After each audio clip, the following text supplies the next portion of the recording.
বাংলাদেশ জাতীয় কর্তৃপক্ষ রাসায়নিক অস্ত্র কনভেনশনের ২২তম সাধারণ সভা অনুষ্ঠিত হয়েছে রবিবার ঢাকা সেনানিবাসস্থ সশস্ত্র বাহিনী বিভাগের মাল্টিপারপাস হলে এই সভা অনুষ্ঠিত হয়। সাধারণ সভায় বিএনএসিডব্লিউসির চেয়ারম্যান ও সশস্ত্র বাহিনী বিভাগের principal staff officer lieutenant general Mizanur Rahman Shamim সভাপতিত্ব করেন।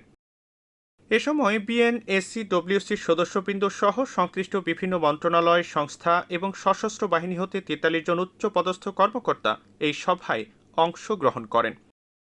সভায় বাংলাদেশে রাসায়নিক অস্ত্র কনভেনশনকে অধিকতর কার্যকরভাবে বাস্তবায়নের লক্ষ্যে ২১তম সাধারণ সভার সিদ্ধান্তসমূহ বাস্তবায়নের অগ্রগতি পর্যালোচনা এবং ভবিষ্যতে করণীয় গুরুত্বপূর্ণ বিষয়সমূহ সম্পর্কে আলোচনা করা হয়। দেশে তফসিলভুক্ত রাসায়নিক দ্রব্য সংক্রান্ত কার্যক্রম যথাযথভাবে নিয়ন্ত্রণের লক্ষ্যে সংশ্লিষ্ট প্রতিষ্ঠানকে বিএনএসিডব্লিউসির সঙ্গে নিবন্ধনের বিষয়ে প্রয়োজনীয় কার্যক্রম গ্রহণের বিষয়ে গুরুত্ব দেওয়া হয়।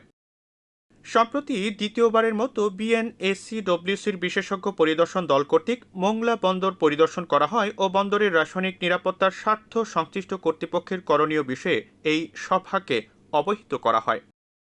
এ সময় দেশের সকল বন্দরে রাসায়নিক দ্রব্যের নিরাপত্তা ব্যবস্থা সুসংহত করার ব্যাপারে চেয়ারম্যান বিএনএসিডব্লিউসি বিশেষ দিক নির্দেশনা প্রদান করেন। এছাড়াও চেয়ারম্যান রাসায়নিক দুর্যোগ দুর্ঘটনায় হতাহতদের চিকিৎসার জন্য দেশের গুরুত্বপূর্ণ হাসপাতালগুলো প্রস্তুতকরণ এবং চিকিৎসক ও চিকিৎসা সংশ্লিষ্ট ব্যক্তিবর্গের জন্য বিশেষায়িত প্রশিক্ষণের বিষয়ে গুরুত্ব আরোপ করেন।